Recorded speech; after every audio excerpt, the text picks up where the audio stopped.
and it's a pleasure and honor to share with you some of my own experience. Now it's going on over 20 years of being involved as a student and inadvertently a teacher of the Mussar tradition.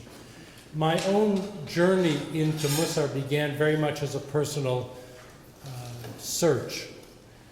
A little bit surprising for me that it took place within the Jewish world, because my background, although from a Jewish family, was aggressively non-observant, I would say, in that my parents were not just not interested, they were on principle opposed. And so it was a bit of a surprise. But the fact that I took a personal journey and went exploring within the Jewish world as an individual, seeking guidance for my own personal needs and my own pathway through life, is not surprising in our era, because we're living right now in an era, a time of history, when the individual is being emphasized more than ever before. And we see that, and it's being documented in the research of a psychologist named Jean Twenge from San Diego University, who did a very interesting study. She used Google Books to compare words that were showing up and the regularity of those words showing up in books and songs written between 1960 and 2008, so not that long ago. What she found is that the more recent books tended to emphasize individualistic words like independent, individual, individually, unique, self, or personalize. And words like community, teamwork, group, and share have been on the decline. The use of I and me in that period rose by 42%. And we and us have declined. And her book is called, maybe appropriately, The Narcissism Epidemic. Now, I don't see it as being quite as necessarily negative as that. She's marketing, and so she calls it narcissistic. I think there's much more involved in this, and it isn't a surprise in a generation, and I don't think any other human culture ever before could have generated magazines with the names of people, self, and us. And there is a real focus, which we might call the Oprah effect, on the individual as the focus of society and culture. If you are in airports as much as I am, you see how much people are reading things that tell stories of individuals, be they biography, be they celebrities and so on, and how much people are reading self-help books. You don't see it so much except in airports for some reason. Maybe there's some self-selection going on there. But in 2014, the self-improvement market in the United States alone was a $10 billion industry. And so people are very involved in this, and I don't see, and this is where I differ from that marketing title, to see that self-improvement is necessarily narcissistic.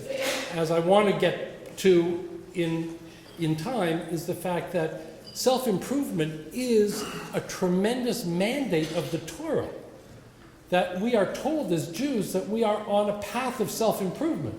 So I don't see that as being necessarily narcissistic, though there seems to be plenty of that at work as well, especially in the, I'm a Canadian, I cannot comment on your political situation. At least now. I have to get to know you a little bit. But, you know, we are going to build a wall, and you are going to pay for it.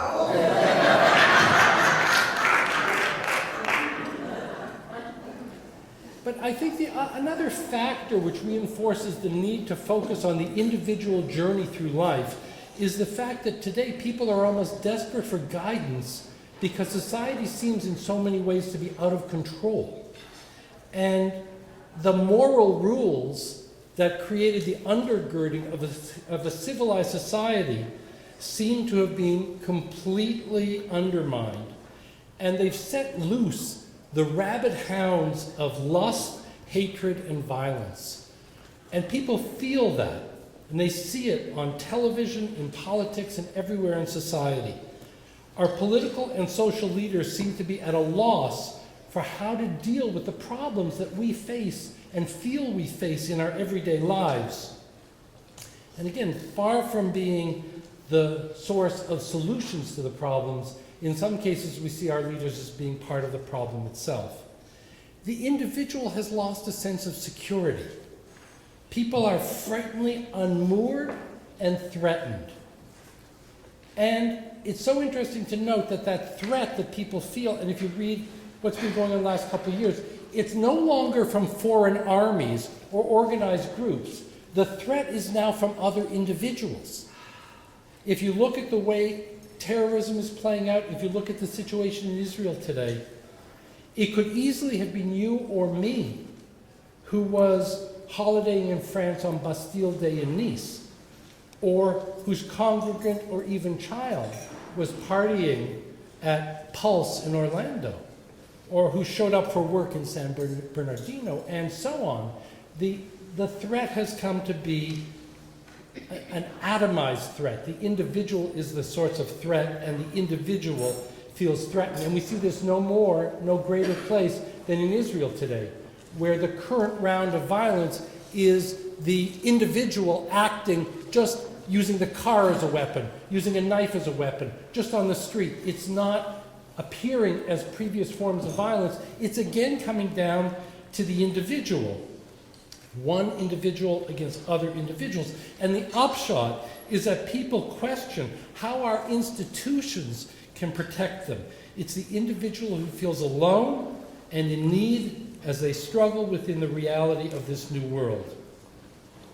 Now, the rise of the individual has deep roots. It goes back to the development of democracy and the institution of a meritocracy in society. But it's been accelerated beyond doubt by the internet, because with a few keystrokes, every individual has a global platform. No terrorist would think of perpetrating their heinous act with the video clicked off. Everybody is filming what they're doing. And it's as easy to share that as to share your mother's 93rd birthday in the senior's home, which turns her from an anonymous senior into a YouTube celebrity. There are no individuals who don't have a platform today. And that also is emphasizing the individual. It's become the character of our era. And when we turn to examine the Jewish world and how the Jewish world is organized and how it serves, what we see is that it is not predominantly organized to help individuals, except individuals in case of need, as we were hearing about the Federation doing exceptional work in that area, but it's not organized except in general to offer things to groups.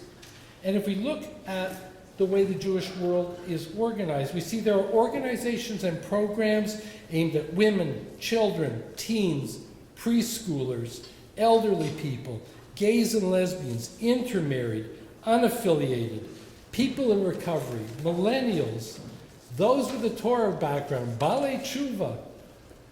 And I'm not drawing attention to those particular programs, nor particularly the categories of people they're meant to address.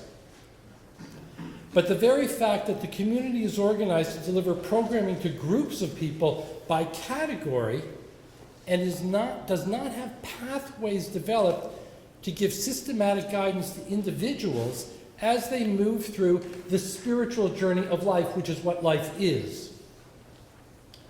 And the individual is a very real entity.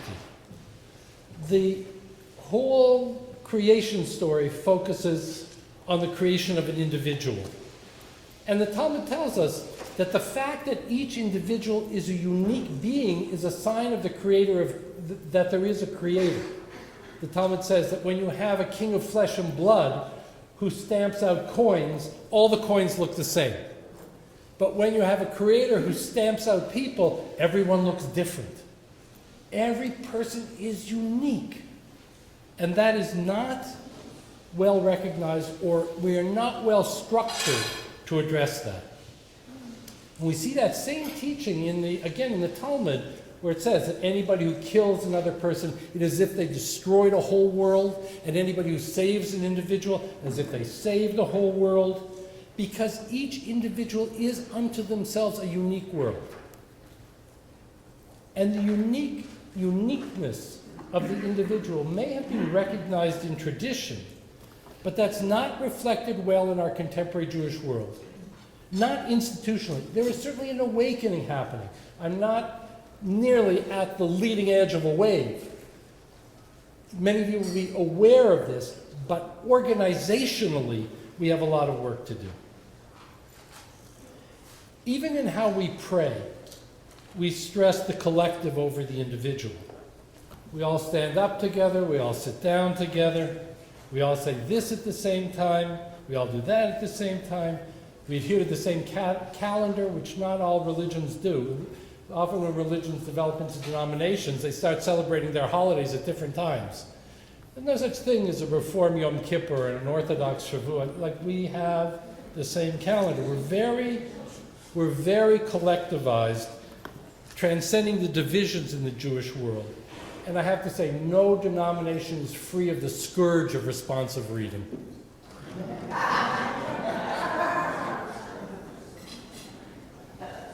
What you see, at least from my perspective as a person who has been taking a very guided spiritual journey within the Jewish world, is that the community organizations have in fact collectivized the pathways of participation so that the fragile, uncertain, maybe frightened voice of the individual soul seeking wise guidance for living has been given no place and goes unheeded, except in a crisis when the response will be to provide resources or pastoral care. And I'm talking about something very different from rabbinic counseling of an individual in need or from social services. In my own life, in my encounter with the Mussar tradition, what I found was guidance for moment-to-moment living. I called my book, my second book, Everyday Holiness, because it's very much about how one behaves in the everyday, how to use everyday experience as Jewish spiritual teaching. I once was giving a talk in, I don't remember where it was, and someone said, "Are there any Mussar classes around here?" And I said, "Yes, there are. Starbucks, the freeway, the grocery store, your marriage. There's so many Mussar classes available in your community. It's astounding." Each of us is finding our own way from birth to death along a path that has been walked in one way or another by many, many people before us. Many generations of our spiritual ancestors have walked this way before. Or as Orchot Tzadikim, a great 16th century Mussar text puts it, we're all on our way towards the great king's court. What we're talking about in the, as that book puts it, in the tradition of Mussar, is about straightening the road to the great king's court. We're all learning the lessons of life. We're all on the road. But the road has been marked and lit by previous generations. Because we're unique in some ways as a generation, but as far as human nature goes, we are no different from any previous generation that came before. We are plagued by the same kinds of problems in type. Maybe not in degree and maybe not in awareness of them. But as I've said before, no one in the last few centuries has found a new way to screw up their life. Everybody relies on the tried and true. Now, how did it come about? I want to spend a bit of time talking about this collectivization, because I don't want to just flip into saying we should be organizing to guide the individual on their personal and unique spiritual vision without understanding how do we come to be in this place. And it's not hard to understand, because we are still living in a post-Holocaust world. And one of the effects of the Holocaust was to shatter the institutions of Jewish life and the stability and the foundation upon which everything else happened. And so you can expect that in the 50s and the 60s and the 70s, in the immediate shadow of the Holocaust, which continues, the priority in the Jewish world came to focus on creating institutions which would serve the community, but also anchor the community, and anchor the community psychologically by showing strength and by showing metaphoric representation of still being here and of being a people who are able to rebuild, which of course is our long history. It's also given rise to the fact that most Jewish institutions have much easier time raising money for bricks and mortar than for the programs that go inside them. And when we look at that and we say, well, I understand that in terms of the psychological ramifications of the Holocaust, we don't have to keep doing that forever. Maybe that has played out its psychological role. Maybe the edifice is no longer as psychologically necessary as it was in the latter half of the 20th century. The Holocaust has played another role in the fact that the spiritual life of the individual, or really I want to put that another way, the inner life of the individual has not been on the Jewish agenda. The inner life of the individual has not been on the collective Jewish agenda. And another reason that I see for that, which really affected the Mussar teachers, and in a sense my own spiritual ancestors, is that many of them were killed in the Holocaust. I still remember so much the dismay I felt when I read a small book that had been published in the 1990s, which had at the back biographies of great Mussar teachers from the 19th and early 20th century, and so many of them ended in Majdanek, in the liquidation of Kovno, in Auschwitz, in the Warsaw Ghetto, in Siberia. It was just such a break in a kind of transmission. I'll say more about Mussar later, but it dates back to Sadia-Gaon. It dates back 1,100 years to the 10th century. And there was a chain of transmission which still has not been broken, and I'm part of that chain. But the Holocaust had a devastating effect, so that we who grew up in the latter half of the 20th century, which is, I see, most of us, then we're not exposed to these people who were taken from us by the Nazis. That's another cause. But it's not just the Holocaust. The Jewish world at the same time, especially in the Americas, was given an opportunity, we as people were given an opportunity to participate in social life to an extent never before imagined. All the barriers to participation, in the clubs, in the universities, in political life, in that neighborhood, the places where we were prevented from going, suddenly they were open to us. And we went for that with a venom. We went for that in an understandable way. Because now we could join the club. Now we could live in the same neighborhood as Mr. and Mrs. Patterson. And we went for assimilation and affluence and materialism, and the inner life of the individual was not of concern. It got put aside. Ours is a generation of unparalleled wealth and social achievement, and yet, at the same time, Jewish individuals are spiritual orphans. We are spiritual orphans, for the most part. And every so often someone objects that, my rabbi, when I was growing up, was such a great spiritual teacher. And I say, you're so lucky. You're so lucky, because that's not the general case. Most people did not receive a specifically Jewish framework for living their individual lives as a direct inheritance from a previous generation. Whether that was teachers, rabbis, parents, not in any kind of systematic way. And so we end up in a situation in which the personal life journey of the individual and the needs of the individual soul, and I'm not talking about pathology, I'm not talking about people whose needs are because they are in some way sort of falling outside the norm. I'm talking about normal people need guidance for everyday living.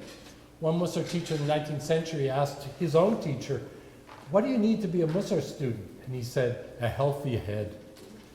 You have to be I'm talking about everybody. I'm talking about healthy people. In my generation, if you were a person who was asking spiritual questions and you wanted that kind of guidance, you were given two options. One is you could go to a psychologist or a psychiatrist, and we know how many of those people are Jews. We also know how many of their clients are Jews, because Jews have been spiritual seekers since the time of Abraham. And if our own spiritual traditions were not being made available to us, our own pathways, people went elsewhere. And it is, I think, a direct connection to the number of Jews in psychological fields.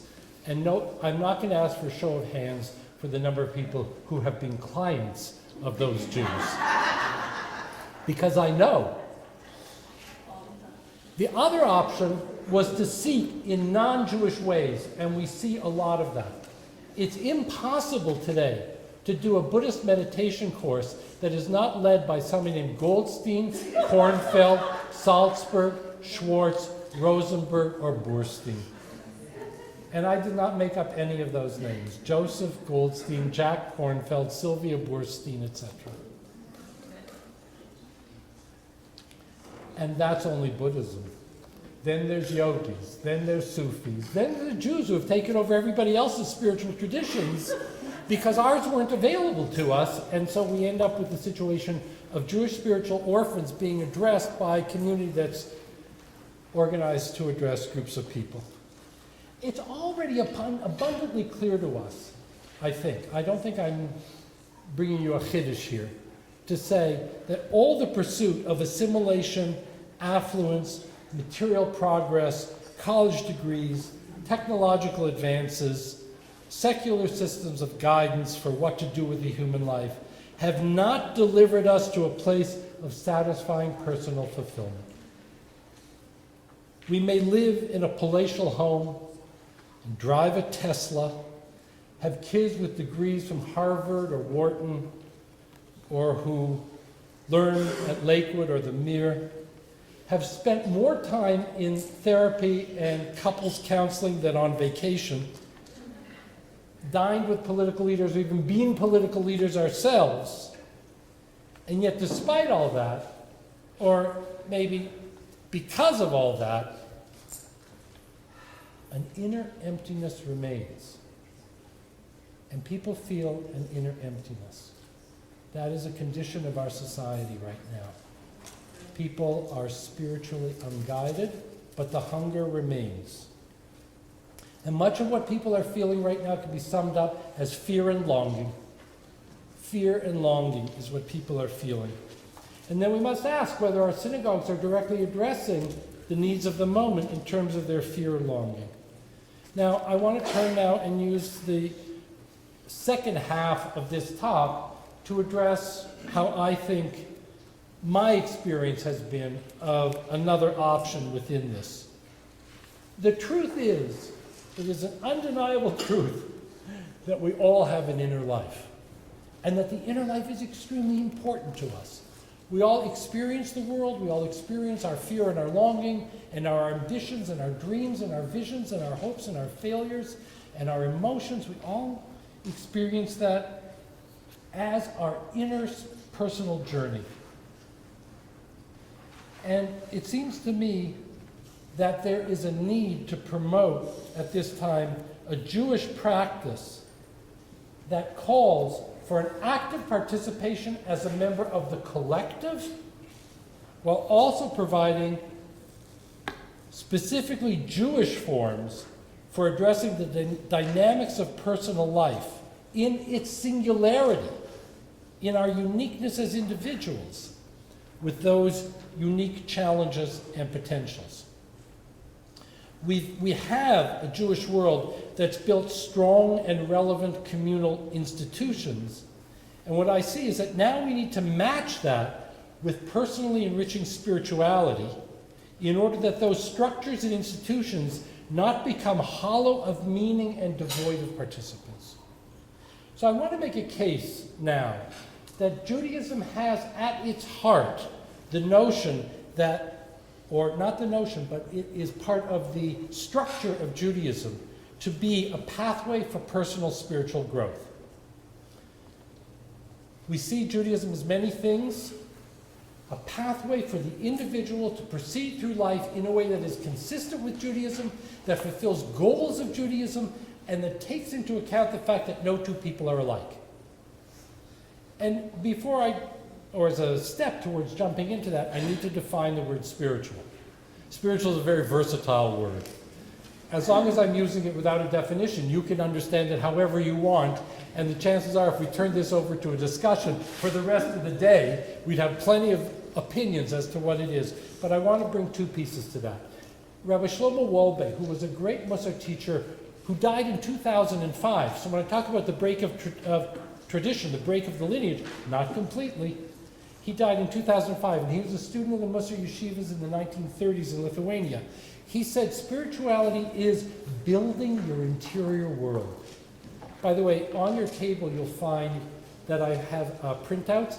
I've given you most of the quotes that I'm going to use, so you don't have to scramble. I wish more people did that. Rabbi Shlomo Wolbe died 2005, building your interior world. I like two things about that definition.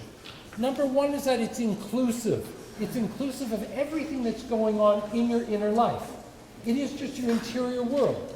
It's not saying spirituality is some kind of very esoteric or abstruse experience. It includes the very mundane that we experience internally. And it goes from that to the most transcendent of God experiences. It's in the inner world. It's spiritual. The other part I like about this definition is that it talks about building. Spirituality is not a thing, it's a project. It's a project of creating an inner life. We all have an inner life, but how much guidance and how much shaping, how much form is given to it by what we have received from our ancestors as guidance for inner living. There's one thing I don't like about this definition, or is incomplete to me about this definition, is that it doesn't tell us what we're building.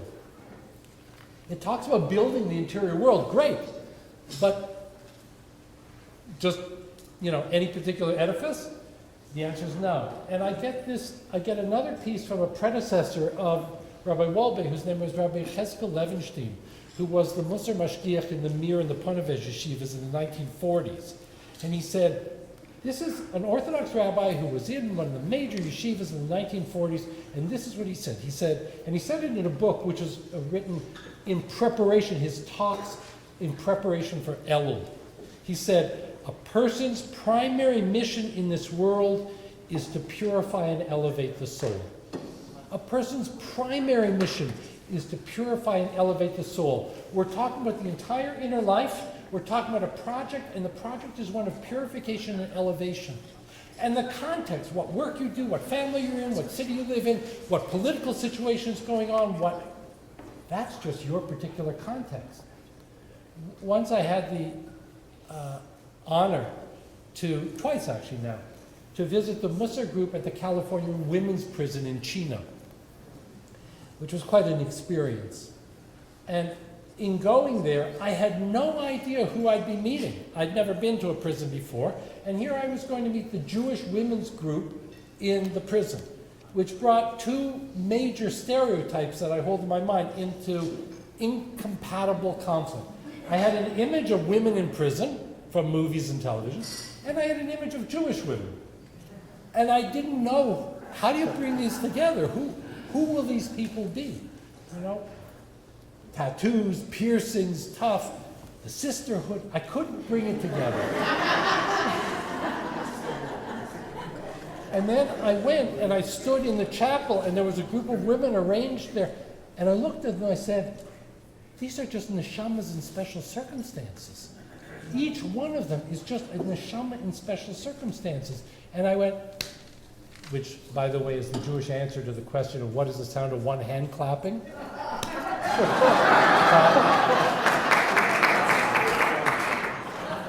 But I said, in an instant, I said to myself, we're all neshamas in special circumstances. We're all neshamas in special circumstances. That's what we are. That's what goes on. And so to take all of life experience and to turn it into an understanding, this is a pathway for growth. This is my particular set of circumstances, but my mission is the same as everybody's mission. We all have that mission, to master the inner life, to make of our inner life a project, and to bring it to the point where the soul is purified and elevated. And there are pathways for that exist in the Jewish world, but we are generally not institutionally organized to be providing those pathways. Other traditions, non-Jewish traditions, that's part of the reason why they've attracted so many Jews, because they've got well-developed pathways for the seeker, and we have not. It's this time of year when we really note and mark that Judaism is and offers a path of personal transformation and emphasizes it, because if Rosh Hashanah and Yom Kippur are not about personal transformation, I don't know what they're about. Because the whole process of tshuva is a process of taking responsibility for what you've done, making amends when that's required, expressing regret, and committing not to stand here next Yom Kippur clumping again on the exact same averas. That it's about change. What's revealed in this is a very important principle of Judaism, which other traditions don't necessarily, other non-Jewish traditions, don't necessarily affirm, which is that we can change.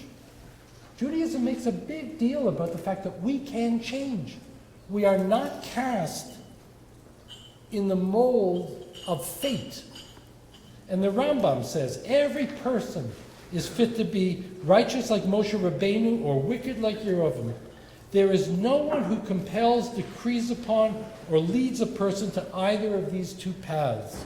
Instead, it is one's own initiative and thought that guides to the path one desires. We can shape ourselves. That is a Jewish principle, and it shows up very strongly. It gives meaning to Rosh Hashanah and Yom Kippur.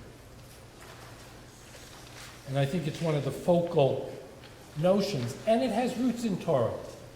Because the metaphor that the Torah brings, and it only brings it twice in the Chumash, which is the metaphor of circumcising your heart. And it's so interesting because the way the two psukim that bring that metaphor are arranged is the first one says, you shall circumcise the foreskin of your heart. And the second one says, God will circumcise the foreskin of your heart. And I think what that's, and there's no third option, by the way. And so I think what that's saying to us is, and I see this in terms of cultivating or building your interior world, that's what I understand the metaphor of circumcising the heart to be, that this is about undertaking the kind of practice to become the kind of person who fulfills the high ideals that the Jewish tradition holds out to all of us.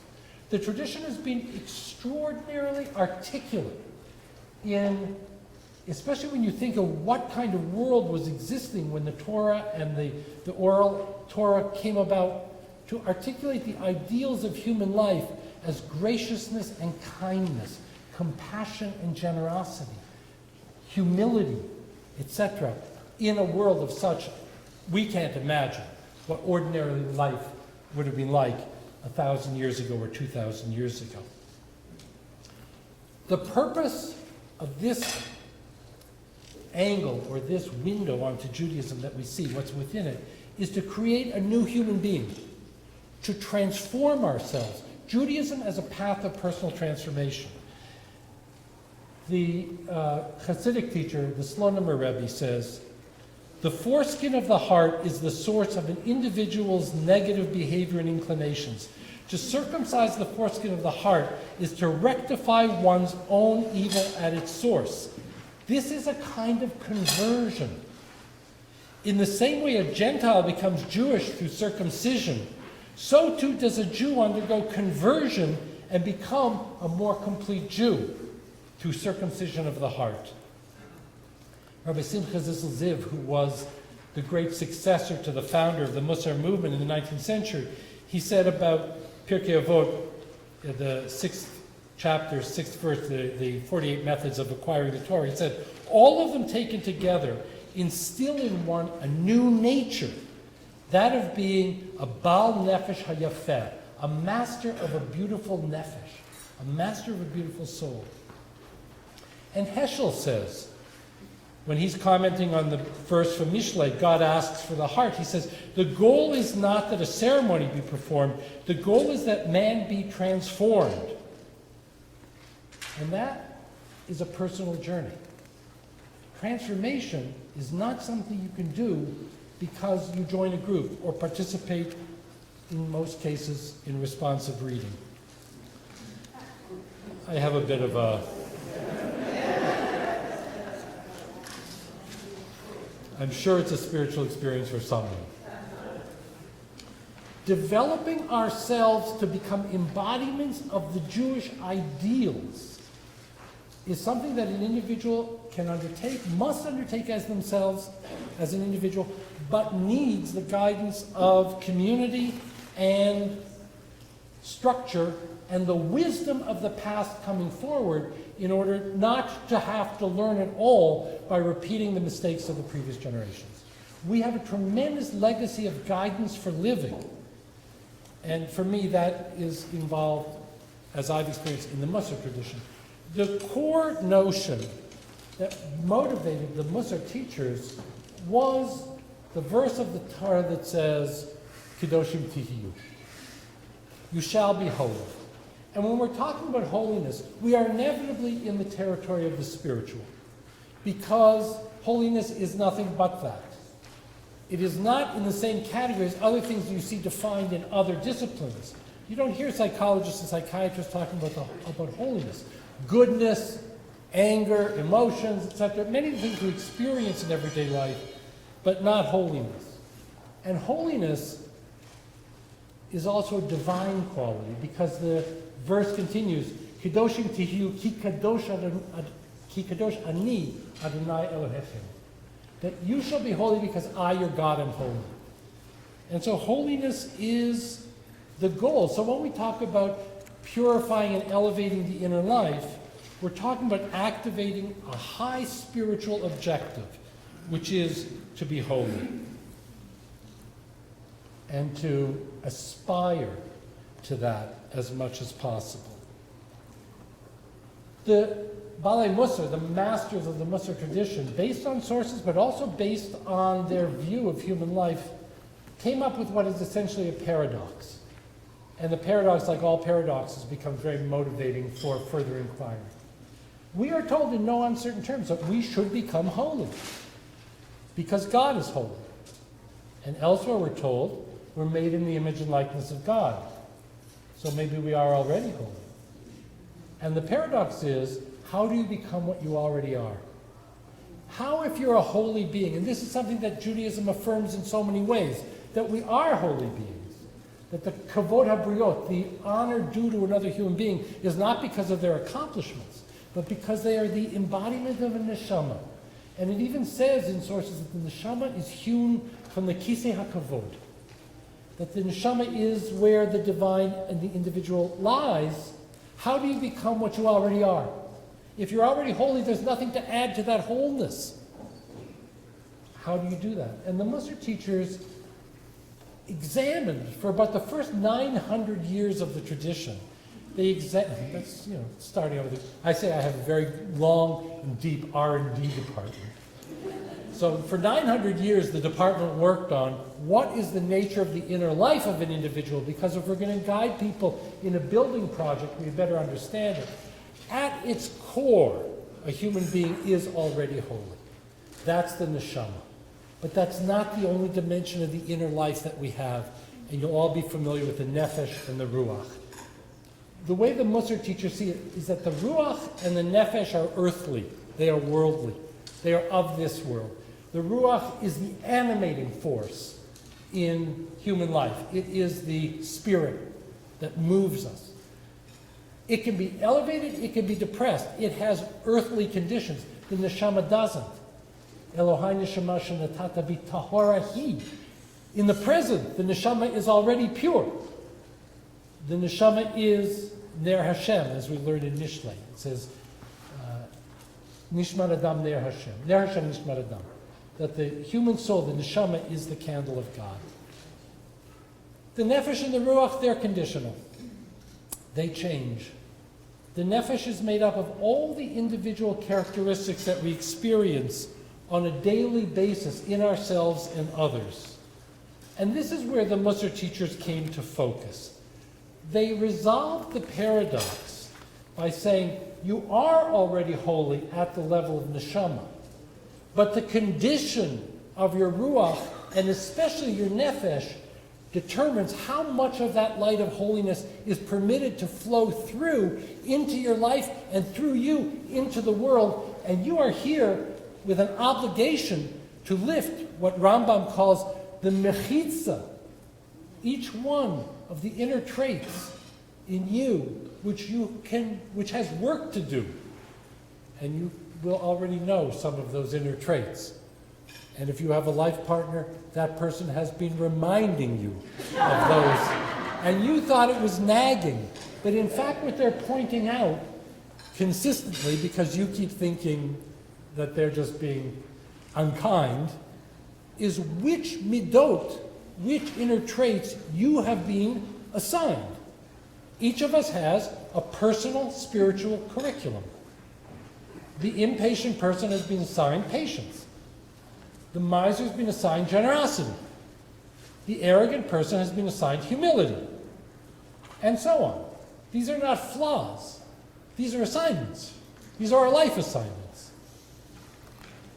Rabbi Simchas Ziv, who I mentioned earlier, he said, it's the work of a lifetime. And that's why you were given a lifetime. To do this work. To purify and elevate the soul. And Rambam says each one of the inner traits, which is tending to one extreme or the other, each one is a mechitza. So the impatient person has a mechitza covering the light of the neshama.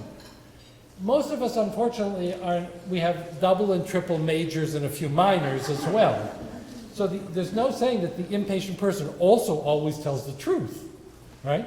Or that the impatient, we have a combination of inner traits in which each of us has a personal spiritual curriculum. And sometimes Mussar gets boiled down or it gets reduced into character development. I keep getting pushed. In the last couple of years, there's a thing called Character Day. And why do you bring Mussar into Character Day? And I say, because Mussar is not about character. It's about Kedusha. It's about holiness. It's about how you become a Baal Nefesh Hayafeh. To do that, you first have to understand yourself and recognize not just that you have a curriculum, not just which traits you're challenged on, but that it's a curriculum. This is what you've been handed to work on. I love it. I say, I've been teaching Mussar for 20 years. I say, and I don't give the curriculum. You've already got your curriculum. You've had it for decades. You've been tripping over it. And your significant other has been reminding you about it. And so the focus goes onto all the inner traits, which we all experience in a regular way, which all of your congregants live with day in and day out, which are their strengths and their weaknesses, because the Mussar teachers recognize that we all have the full set. There's nobody who doesn't get angry. There's no one who does not tell lies. No matter how unkind a person is, they have some measure of kindness in that soul. It's impossible that they be without entirely. We all have all of them. What distinguishes one person from another and gives that person their particular spiritual curriculum is the measure of that trait. And of course, the word midah comes from the root, which means measure. It's not that anger is negative. It's not. Anger has a positive role. But when it's taken to the extreme, it's a mechitza. When it's taken to the opposite extreme, and you don't get worked up over something that should enrage you, that's a mechitza. The arrogant person, a mechitza. The dish rag, the doormat, a mechitza. The excessively generous person, a mechitza. The miser, a mechitza. Each of us has our set of personal challenges. And we are given those to work on. And life is the pathway. Our individual singular life is the pathway through which we focus on and deal with that. To reframe that, not as character, but as the way in which the Torah's injunction to be holy comes into play in everyday circumstances is what I'm talking about. Which is why Starbucks is a Mussar class, which is why the grocery store is a Mussar class, why your teachers are Balei Mussar, why your children are Balei Mussar, why your parents are your Mussar teachers. Everyday life presents us with circumstances that aren't just difficult, they aren't just tests, they aren't just unfortunate, they aren't just meant to be avoided. It is the personal ladder in which each of the inner traits is in effect rungs of the ladder. But I like the image more of Venetian blinds. Each of the midot has the potential to be set like this and let the light of holiness through, or like this, and that becomes an obstacle to holiness.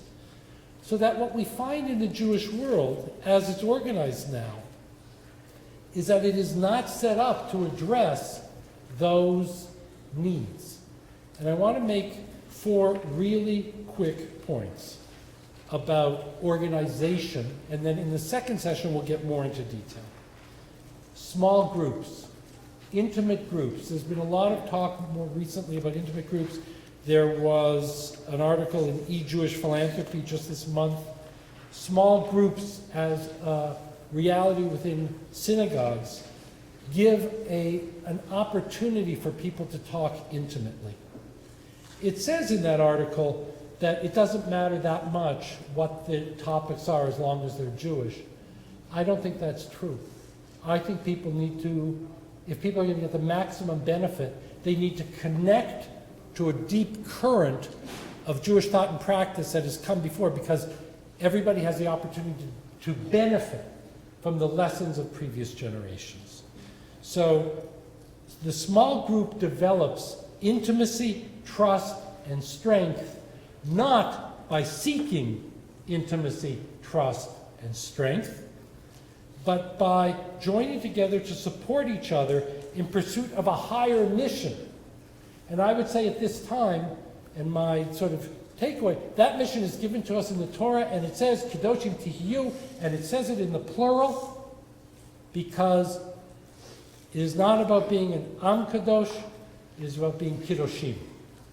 Anshe Kodesh Tihiyu Li, Anashim, individuals. That's our challenge of our particular life circumstances. We are all neshamas in those circumstances. I believe, therefore, that the small group needs to study. I would say more about why, if I had more time. Maybe we'll have some time in the second session, which is a little longer. We make it up as we go along. If you ask people what humility is, they will not generally be able to give you a definition that coincides with the Jewish understanding of anava, which makes sense of why the Torah can say that Moshe was anav me'od mikol ha'adam al asher al pnei ha'adamah. Why was Moses so humble? And the same thing is true of other midot. We can learn and also develop a vocabulary of the inner life that is distinctively Jewish, and not just that it is distinctively Jewish, but it is wise. It is being put through the test of multiple generations, and every generation has found this helpful, or they would not have passed it on. Every generation has passed it on. Third point, no change happens without personal practice. Hence my thorn for responsive reading. It is a personal practice. There is no hitchhiking on the spiritual path. No hitchhiking. Everybody has to walk their own path. Everybody is walking their own path, and it requires practice. Transformation is not a matter of learning new ideas. Transformation is about reprogramming the neural pathways of the brain. And the Mussar teachers in the 19th century realized, without having that psychological model, that experiential learning transforms and intellectual learning remains between your 2 ears. It is important to have the ideal and the understanding of the ideal to set the goal, but the change of miser to generous, of impatient to patient, etc., happens through experiential practice. I'll talk about more of that in the second session. The Mussar teachers were great innovators in meditations, contemplations, visualizations, chanting, exercises in the real world, things that would work up your experience, that you don't just think it, you experience it viscerally. And they were dead on as far as what's been discovered recently about brain plasticity. And the final point, the fourth, small groups, study, personal practice, responsibility. Taking responsibility for yourself. That's the fourth point. And we come full circle back to Rosh Hashanah and Yom Kippur, and you say you may have tshuva. This is all about taking responsibility. We know we want people to take responsibility, but here we have a pathway that guides people to do that. And that pathway has already been established in many synagogues throughout not only North America, but we do work in Europe and in South America and in Israel. And I just want to emphasize that this is a Jewish way of enacting the guidance of the tradition to say that life is an opportunity to bring about personal spiritual transformation. So, to be continued.